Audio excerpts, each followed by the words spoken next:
Good morning friends. Integral ट्रान्सफॉर्मच्या lecture number 13 मध्ये आपण नवीन आर्टिकल बघणार आहे, ज्याचं टायटल आहे युनिट स्टेप फंक्शन आणि आर्टिकल नंबर आहे 13.10. काय आहे युनिट स्टेप फंक्शन बघू आता.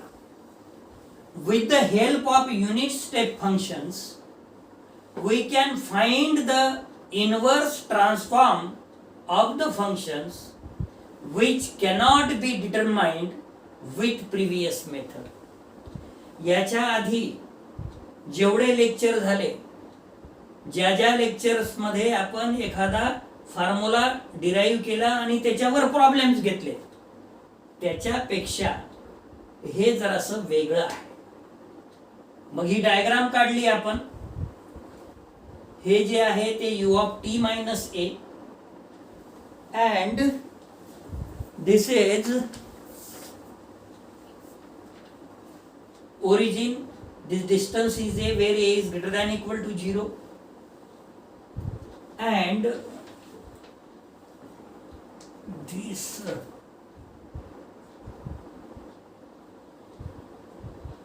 one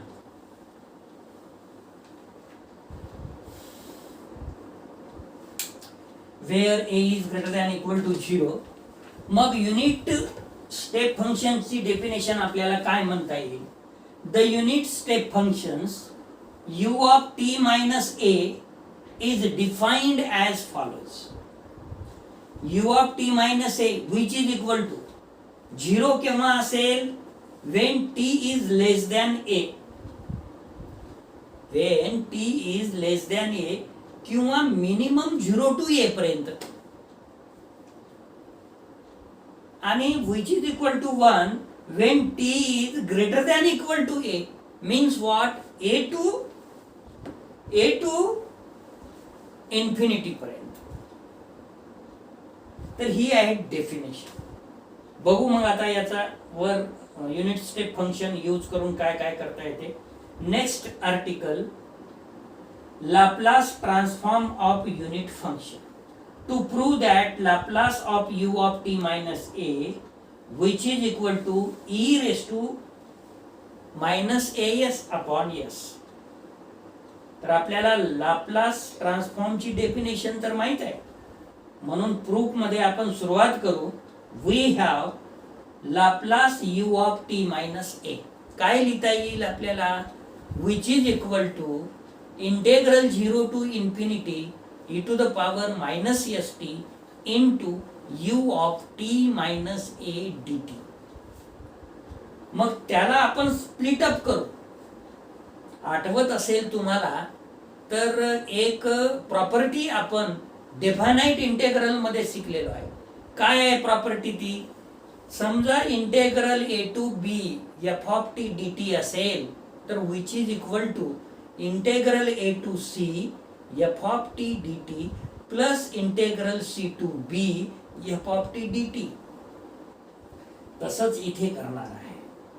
so which is equal to 0 to a e to the power minus st into u of t minus a dt plus integral a to infinity e to the power minus st into u of t minus a dt. परंतु ज्या वेळेस u of t minus a is equal to 0 आहे, त्यावेळेस t is less than a आहे. त्यामुळे integral 0 to infinity e to the power minus st into 0t. Sorry इथं a पाहिजे, इथं a पाहिजे. आणि plus integral a to infinity e to the power minus st into, आता t is greater than equal to a च्या वेळेस u of t minus a is 1 आहे, 1 dt. हे पहिली टर्म झाली 0 आणि दुसऱ्या टर्मचं इंटिग्रेशन झालं e to the power minus st upon minus s limits from a to infinity. So which is equal to 0 plus, आता हे 0 कसं आलं हो? अप्पर लिमिट जर ठेवली तर e to the power minus infinity, याला लिहिता येते 1 upon e to the power infinity. Is equal to 1 upon infinity is equal to 0. हे 0 आलं. मायनस मायनस लोअर लिमिटचा मायनस आणि हा मायनस प्लस 1 अपॉन एस. आता आपल्याला एसच्या जागेवर काय ठेवायचं आहे, टीच्या जागेवर काय ठेवायचं आहे, ए ठेवायचं आहे. म्हणून e to the power minus a s which is equal to e to the power minus a s upon s. काय मिळवलं आपण, hence Laplace u of T minus a which is equal to e to the power minus a s upon s. आणि हेच आपल्याला काय करायचं होतं, मिळवायचं होतं. Next example 14 on page number 830. काय आहे, express the following function in terms of unit step function. आपल्याला युनिट स्टेप फंक्शनची डेफिनेशन यूज करून हे एक्झाम्पल करायचं आहे. And find its Laplace transform. काय दिलेला आहे, F of t which is equal to 8 when t is less than 2 and 6 when t is greater than 2. जे की डेफिनेशन मध्ये काय होतं, t is less than a, t is greater than equal to 2 a. म्हणजे a च्या जागेवर 2 आहे फक्त. Solution, given that f of t which is equal to 8 t is less than 2 when and 6 when t is greater than 2. आता याला मला कसं लिहिता येते बघा. f of t is equal to 8 plus 0 when t is less than 2, 8 minus 2 म्हणजेच 6 when t is greater than 2. मग 8 दोन्ही टर्म मधून कॉमन काढू शकतो. ते लिहिण्याची पद्धत बघा. which is equal to 8 plus 0 minus 2 when t is less than 2, when t is greater than 2, which is equal to 8. इथं आपण 0 मल्टिप्लाय 2 लिहिलं तरी काही फरक नाही पडत. Anything multiply 0 gives 0. म्हणून इथं 2 आपण बाहेर घेतला -2. इथं -2 घेतला असता मल्टिप्लाय मध्ये. 0 multiply -2. So which is equal to 8 plus -2. काय शिल्लक राहिलं मग, 0 when t is less than 2, 1 when t is greater than 2. आता हे कुठल्या फॉर्म मध्ये झालं हो, युनिट स्टेप फंक्शनच्या डेफिनेशनच्या फॉर्म मध्ये झालं. मग त्याचं नोटेशन काय आहे, u of t minus a आहे. a ची किंमत इथे 2 आहे. म्हणून which is equal to 8 minus 2 into u of t minus 2. मग आता आपल्याला याचा लाप्लास ट्रान्सफॉर्म काढायचा आहे. Hence Laplace f of t which is equal to 8 Laplace 1 minus 2 Laplace u of t minus 2 which is equal to 8 into 1 upon s म्हणजेच 8 upon s minus 2.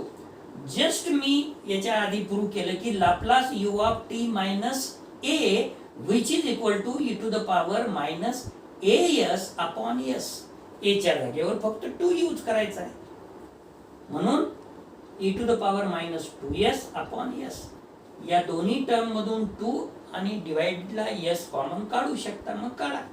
which is equal to 2 upon s in bracket 4 minus e to the power -2s.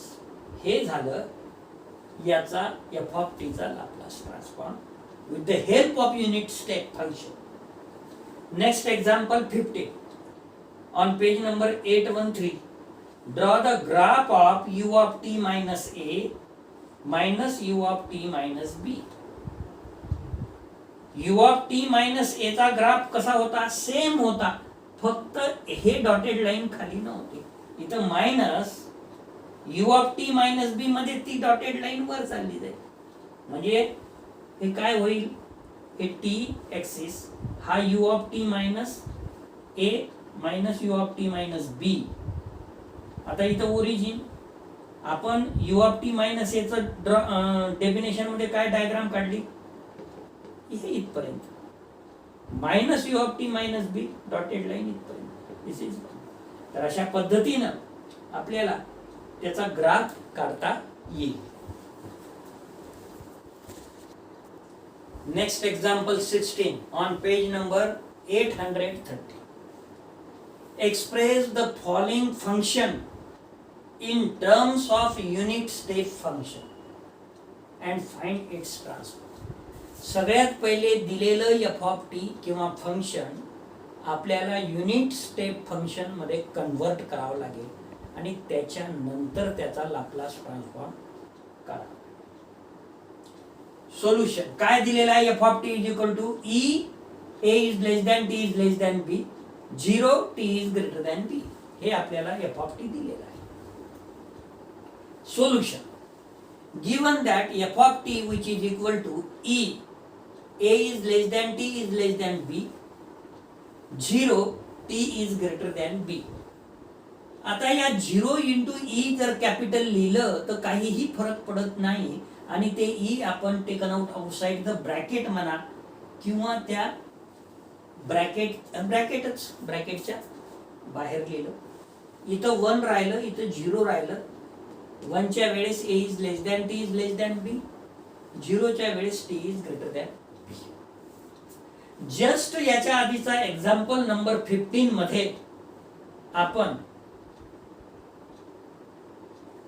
हे definition म्हणजे हे draw केलेलं आहे which is equal to E in bracket काय होईल u of T minus A minus u of T minus B होईल. कारण की तिथे सुद्धा हेच हे होते A, B. A is less than T is less than B. T is greater than B. आणि म्हणून Laplace f of t which is equal to capital E in bracket Laplace u of t minus A minus Laplace u of t minus B which is equal to capital E in bracket. हे आपण just prove केलेलं आहे after definition. Laplace u of t minus A म्हणजे e to the power minus as upon s, and with the help of this Laplace u of t minus b means e to the power minus bs upon s. फार तर एक step पुढे काय जाऊ शकतो आपण e upon s in bracket e to the power minus as minus e to the power minus bs. मित्र हो, युनिट स्टेप फंक्शन आपण नवीन कन्सेप्ट मध्ये गेलेलो आहे. याच्यामध्ये याच्या पद्धतीनेच आपल्याला करावं लागेल. युनिट स्टेप फंक्शनची डेफिनेशन आठवण ठेवायची आणि त्याचा वापर कसा करतात ते माइंड मध्ये ठेवायचं, त्या पद्धतीने वाटचाल करायची. आजच्या या लेक्चरसाठी आपण इथेच थांबणार आहे.